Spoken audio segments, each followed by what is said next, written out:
زبردست، اللہ بچا کے رکھے، استغنا کے ساتھ ہی رکھے، لیکن لوگوں کے سامنے کمزوری ظاہر کرنا. ہمارے فرماتے کوئی دوا بھی کھاتے ہو نا لوگوں سے چھپ کے کھایا کرو.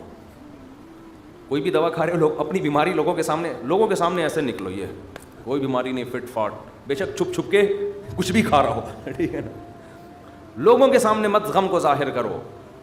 تو ایک شاعر نے بڑی اچھی بات کی ہے، رحموتک خیر من رحموتک، کہ لوگ تجھ سے ڈریں.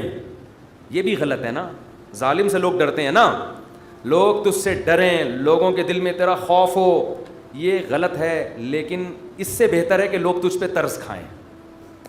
نہیں آ رہی بات؟ دیکھو دو غلط چیزیں ہیں، لوگ آپ سے ڈریں یہ بھی کیا ہے؟ غلط. یہ تو ظالم ہونے کی علامت ہے نا، ظلم کر رہے ہو آپ، لوگوں کو ڈرا رہے ہو.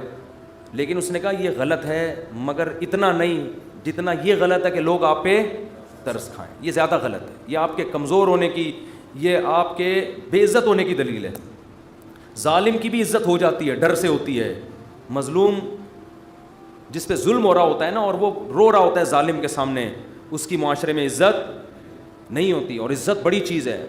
تو ہاں ہر ایک کو ایک ہی لاٹھی سے نہیں ہانکنا چاہیے، ایک حد تک لوگ برداشت کرتے ہیں، اس کے بعد انسان کے حوصلے پست ہو جاتے ہیں. تو اس لیے ان چیزوں کا معمول ختم کریں. لوگوں کے سامنے مت بتائے کریں یہ ہو گیا فلانا ہو گیا، اللہ کے سامنے روئے انسان، اللہ کے سامنے اپنی حاجت. تو لوگوں کے سامنے اپنا غم بیان کر کے رونے سے عزت بڑھتی ہے یا کم ہوتی ہے؟ کم. اللہ کے سامنے رونے سے، اپنا غم بیان کرنے سے عزت کم نہیں ہوتی، بلکہ اللہ کی نظر میں عزت بڑھ جاتی ہے. ہمارا معاملہ الٹا ہے، پبلک کے سامنے روتے ہیں اور اللہ کے سامنے روتے ہوئے ہمیں شرم آتی ہے. میں نے دیکھا لوگ دعا میں منہ پہ ہاتھ رکھ لیتے ہیں اگر ان کو کبھی رونا بھی آ رہا ہو. بھائی کھلے عام رو، کوئی مسئلہ نہیں ہے، یہ اللہ کے سامنے رو رہے ہو. ہاں لوگوں کو دکھانے کے لیے مت رو. آج کل ٹیلی ویژن میں اس قسم کی چیزیں بھی موجود ہیں، پروگرام چل رہے ہوتے ہیں رونے کے، اشتہار لگے ہوتے ہیں ہمارے ہاں، رو رو کے دعائیں مانگی جائیں گی.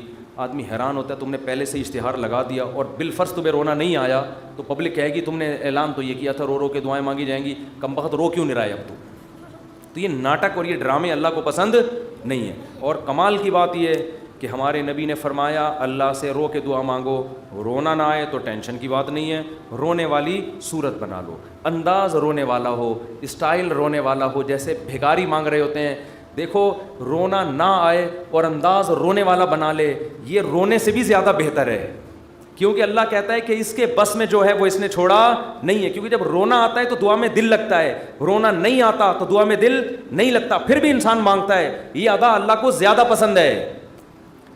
بہت مشکل ہے بات سمجھانا. بہت آج کل لوگ کہتے ہیں نا عبادت میں دل ہی نہیں لگ رہا. ارے عبادت میں دل لگے گا تو وہ تو مزہ آئے گا نا عبادت میں. کمال تو جب ہے جب دل نہ لگے پھر بھی کرو عبادت، پھر بھی عبادت کرے انسان. تو اللہ کے سامنے روتے ہوئے شرم محسوس بولو نہیں کرنی. جیسے اذان کہتے ہوئے شرم نہیں آنی چاہیے. ایک شاعر کا شعر ہے بڑا زبردست.